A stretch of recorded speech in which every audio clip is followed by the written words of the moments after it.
Stop loss कितना बड़ा बैठ रहा है, अगर इसके नीचे खा के ऊपर निकला है, एडवांस हो गया है, एडवांस लेवल में आओ, बिगिनर लेवल को हटा दो, माइंड से एडवांस लेवल में शिफ्ट हो जाओ। ऐसा नहीं कि बिगिनर हो तो बिगिनर ही में रह जाओ। बिग को भी कैंडल देख के सेलिंग और बाइंग का प्रेशर पता नहीं चलता है, तो आप क्या करें। तो आप इस वीडियो के एंड तक बने और इस वीडियो को फुल वॉच करें, आपको ये जो भी कॉन्सेप्ट आपके माइंड में चल रहा है वे आपका क्लियर हो जाएगा। तो चलिए वीडियो को स्टार्ट करते हैं बिना किसी देरी के। आप कैंडल देखते हो बट यहाँ पे देखते हो सेलिंग का प्रेशर आया है, बट क्यों आया और कौन से कैंडल को देखने से यहाँ पे हमें सेलिंग प्रेशर देखने को मिलता है, ये आपको बिल्कुल भी समझ में नहीं आता है। और कैंडल ही हमें चिक चिक के बताता है कि यहाँ पे सेलिंग आने वाला है और यहाँ पे बाइंग आने वाला है, लेकिन आपको वो सिग्नल पता नहीं है, इसीलिए आपके हाथ से मिस हो जाता है। तो इस वीडियो को मिस मत होने देना, इस वीडियो को लाइक करो और सब्सक्राइब करो। तो चलिए स्टार्ट करते हैं बिना किसी देरी के और बिना आपका टाइम वेस्ट किए। तो अब हम लोग आ जाते हैं यहाँ पे कैंडल स्टिक। सबसे पहले समझो कैंडल स्टिक होता क्या है। मैं कैंडल स्टिक का नाम नहीं बताऊंगा, सिर्फ इतना बताऊंगा कि कैंडल स्टिक होता कैसे है। एक कैंडल स्टिक हमारा होता है, एक सेकेंड, हमारा एक कैंडल स्टिक होता है इस तरीके से, कुछ टी टाइप का हमारा कैंडल स्टिक होता है। यहाँ पे आप देख लो, इस तरीके से एक हमारा होता है कैंडल स्टिक। और दूसरा टाइप का हमारा कैंडल स्टिक क्या होगा, सेकंड टाइप का हमारा कैंडल स्टिक कुछ इस टाइप का होगा, ठीक है। और अगर आप लोग को इसका नाम पता है तो आप कमेंट करें, क्योंकि मैं नाम नहीं बताने वाला हूँ, क्योंकि इस पर नाम पे कुछ भी नहीं रखा है, बस आप काम पे फोकस करो। अगर आप नाम याद रखोगे तो फिर आपका क्या ही सीखने से फ़ायदा है, आप उससे अच्छा ट्रेडिंग छोड़ दो। क्यों? क्योंकि रटने से यहाँ पे कुछ भी नहीं होता है, यहाँ लॉजिक और रीजन काम करता है। तो चलिए अब आते हैं विस्तार से कि अब ये आखिर बताता क्या है ये सब कैंडल। तो ये सब कैंडल बताता क्या है, सबसे पहले चलिए मैं हम लोग इसको जान लेते हैं कि ये क्या बताना चाहता है। तो इसे देखो, यहाँ पे मैं एक लाइन बनाता हूँ, ठीक है। अब मैं क्या करता हूँ, सबसे पहले एक यहाँ पे बना लेता हूँ कैंडल, क्योंकि आपको प्रैक्टिकल और डेमो दोनों दिखाना ज़रूरी है। अगर आप नहीं देखोगे तो फिर आपको समझ में नहीं आएगा, ठीक है। तो आप सबसे पहले यहाँ पे देख सकते हैं, एक हम इसी तरह टाइप का बनता है ना कैंडल, ये कैंडल इसी तरह बनता है। अब इसे मैं एक काम करता हूँ, यहाँ पे आपको विस्तार से समझाता हूँ, ठीक है। अब विस्तार से समझने के लिए यहाँ पे मैं एक ड्रॉ कर देता हूँ। अब इसे ड्रॉ कर लिया, ठीक है। अब यहाँ पे समझो, यहाँ पे होता क्या है पहले ये समझो। मार्केट नीचे आता है, जब मार्केट नीचे आता है तो कहाँ तक आता है, जहाँ तक स्विंग नहीं, स्विंग तो ये तो मार्केट जब नीचे आता है उसके बाद बनता है, ये स्विंग पहले नहीं बनता है, ये बाद में बनता है। लेकिन जब ये ऊपर जाता है तब स्विंग बनता है। ये आपको पता है, हर एक कैंडल में आपको स्विंग दिखेगा। और जो कैंडल में स्विंग नहीं दिखता है उसे उसका ही वीडियो लाऊंगा जल्दी, तो इस वीडियो में थोड़ा सा सपोर्ट करें। अब ऊपर की ओर क्यों जाता है ये भी बताऊंगा, चलिए अब इसे विस्तार से समझते हैं। अब यहाँ पे आप समझो क्या हो रहा है। मान के रखो यहाँ पे ओपन हुआ मार्केट, फिर मार्केट यहाँ से धीरे धीरे नीचे आया, नीचे आ गया, ठीक है। अब यहाँ पे बायर ज़्यादा बैठे हुए हैं, यहाँ पे मान के रखो बैठे हुए हैं 7,000 बायर बैठे हुए हैं, ठीक है। 7 के बायर बैठे हुए हैं यहाँ पे, ठीक है। और यहाँ पे बैठे हुए हैं करीबन 3,000 बायर बैठे हुए हैं। जब यहाँ पे 3,000 बायर बैठे हुए हैं, सेलर सॉरी, यहाँ पे सेलर बैठे हुए हैं, तो क्या लगता है, और यहाँ पे बायर बैठे हुए हैं, तो आपको क्या लगता है कौन जीतेगा, किसका ज़्यादा वैल्यूम है। वैल्यूम अगर बायर का ज़्यादा है या फिर सेलर का ज़्यादा है, आप बताओ, ये दोनों में से कौन सा ज़्यादा। तो आप लोग बोलोगे कि अधिकतर वैल्यूम तो सेल बायर का है, अधिकतर वैल्यूम तो बायर का है ना, क्योंकि 7,000 वैल्यूम है, उसमें कहाँ 3,000 वैल्यूम है। तो आप दोनों का वैल्यूम अगर देखोगे तो 4,000 वैल्यूम इसका ज़्यादा है। अगर आप माइनस करोगे तो 4,000 वैल्यूम ज़्यादा है, तो कौन जीतेगा, ऑब्वियसली बायर जीतेगा। तो अब चलिए इसको अब यहाँ पे समझाते हैं कि आखिर ये होता कैसे है।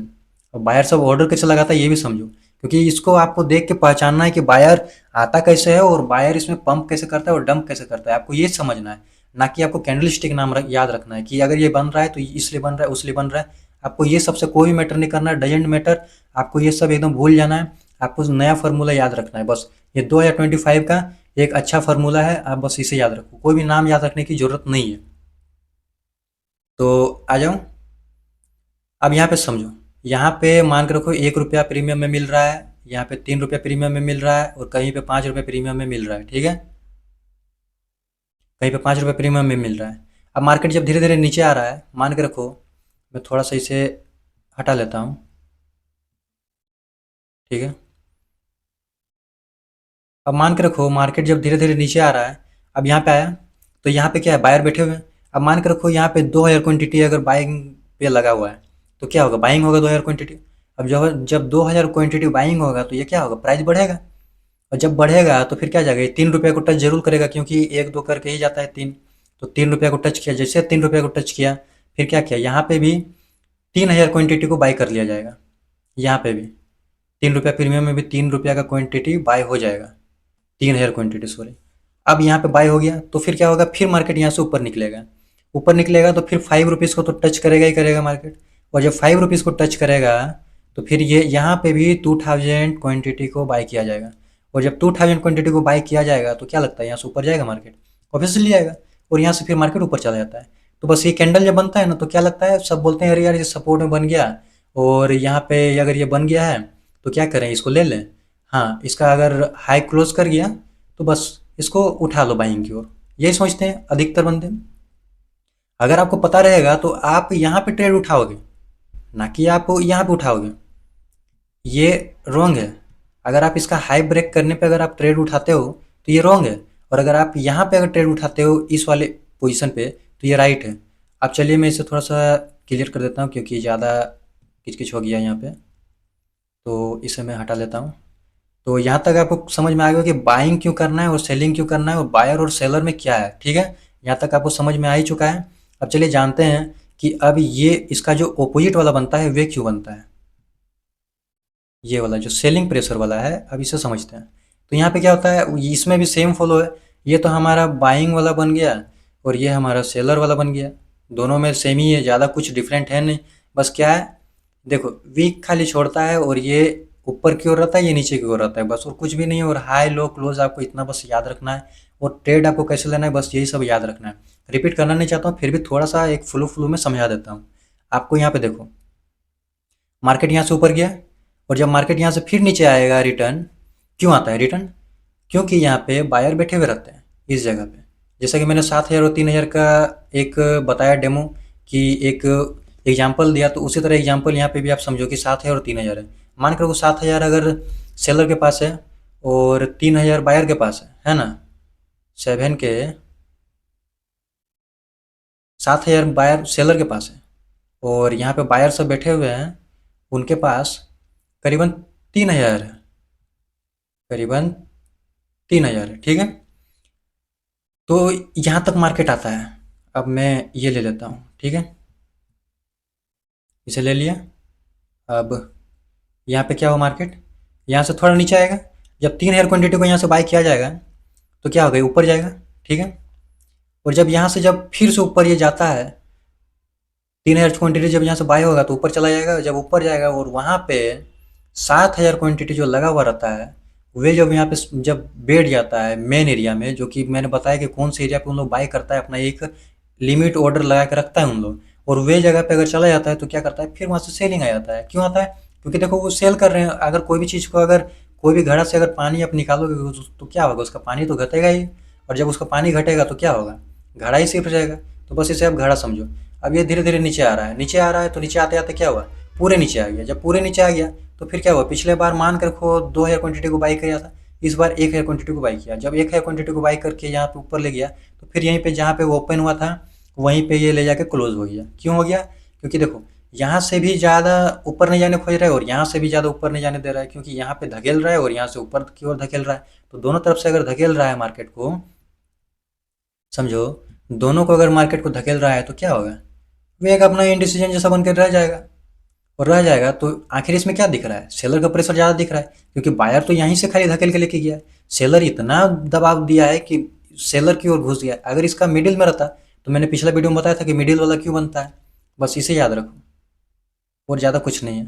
तो चलिए इतना ही बताता हूँ और एक दो एग्जाम्पल भी हम लोग देख लेते हैं। अगर एग्जाम्पल नहीं देखोगे तो फिर आपको चार्ट में फिर कैसे समझ में आए कि मैंने जो पढ़ाया है वो आपको चार्ट में देखने को भी कैसे मिलेगा। तो चलिए आ जाते हैं अपने चार्ट में। अब आप यहाँ पे समझो, यहाँ पे क्या है, यहाँ पे एक हमारा सपोर्ट था, ठीक है। अब यहाँ पे सपोर्ट है और उसके बाद इसे मैं हटा लेता हूँ। यहाँ पे एक सपोर्ट था और ये जो मैंने कैंडल आपको बताया वही कैंडल बना है, जैसा मैंने आपको बनाया उसी तरह डिट्टो बना है। अब यहाँ पे क्या था, यहाँ पे बायर सब घुसा और क्यों? क्योंकि यहाँ पे आप देख लो, यहाँ पे एक सपोर्ट है ना, और ये अधिकतर सपोर्ट और रेजिस्टेंस में ही काम देगा। यहाँ पे बायर है, अब बायर सब क्या किया, यहाँ से इसको उठाया। सेलर सब तो गिराने का कोशिश किया, लेकिन बायर सब यहाँ से उठा लिया, क्योंकि बायर यहाँ पे बैठे हुए थे। और उसके बाद ही आप यहाँ पे देखो, उसके बाद ऊपर गया, ऊपर से फिर थोड़ा सा नीचे धकेल दिया, और नीचे धकेल दिया तो फिर देखो यहाँ से मार्केट क्या हुआ, यहाँ से ऊपर निकल गया। और क्या, सिंपल फंडा है। अगर आप यहाँ पे ट्रेड देखो, मैंने क्या बोला था आपको, कहीं पे यहाँ पर ट्रेड उठाना है। देखो यहाँ पे आया था ना मार्केट, मैं इसे क्लियर कर लेता हूँ। आपका ट्रेड रॉन्ग तरीके से मत उठाओ। अगर आप रॉन्ग तरीके से ट्रेड उठाओगे तो आप हमेशा फंसोगे ही ना। और क्या, और उसके बाद आप ट्रेडिंग जर्नी को ही खराब बोलोगे, और मैं क्या बोल सकता हूँ। तो यहाँ पे आप देखो क्या होता है, बहुत सारे ट्रेडर सब बोलते हैं कि यहाँ पे इसका हाई ब्रेक करेगा, ले लेना। ठीक है, हाई ब्रेक करके आप यहाँ पे एंट्री बना लिया। स्टॉप लॉस कितना बड़ा बैठ रहा है, अगर इसके नीचे भी आप स्टॉप लॉस रख देते हो तो करीबन देखो स्टॉप लॉस खा के ऊपर निकला है। तो मार्केट एडवांस हो गया है, एडवांस लेवल में आओ। बिगिनर लेवल को हटा दो माइंड से। अगर आप बिगिनर लेवल से हो तो बिगिनर लेवल में ही सीखो, उसके बाद फिर एडवांस लेवल में शिफ्ट हो जाओ। ऐसा नहीं कि बिगिनर हो तो बिगिनर ही में रह जाओ। बिगिनर में रहोगे तो फिर वीडियो देखते रह जाओगे भैया, और कुछ भी होने वाला नहीं है। तो चलिए, अब यहाँ पे आप देख लो। अगर आप लोग को मैंने बताया था कि यहाँ पे अगर आप एंट्री बनाते हैं, तो देखो यहाँ पे एंट्री बनाते हैं, और सेम स्टॉप लॉस अगर यहाँ पे आप रख देते हो तो क्या यहाँ पे खाता? आप करीबन यहाँ पे स्टॉप लॉस रखते हैं इसका। इसका स्टॉप लॉस अगर आप ये स्विंग के नीचे भी रख देते हैं तो क्या खाता? नहीं खाता। तो बस सिंपल फंडे से अगर आप स्टॉप लॉस वगैरह सारा चीज़ अगर फॉलो करके चलोगे तो क्या है, देखो यहाँ से मार्केट कितना अच्छा ऊपर गया है। यहाँ तक का टारगेट आप रख देते हैं। देखिए टच किया है ना, जहाँ तक मैंने रखा था वहाँ तक मार्केट टच करके फिर नीचे आया। तो क्या दिक्कत था, सिंपल तरीके से पैसा बना। लेकिन आप लोग को समझना नहीं है, आप लोग को बस सिर्फ इधर उधर का वीडियो देखना है, और रॉन्ग तरीके से करते हो ट्रेड। तो अगर ये वीडियो अगर आपको ज़रा सा भी हेल्पफुल लगा और अच्छा लगा तो हमें सब्सक्राइब करें और इस वीडियो को लाइक करें, क्योंकि बहुत मेहनत लगता है वीडियो बनाने में। मिलते हैं अगले वीडियो में, तब तक के लिए बाय बाय।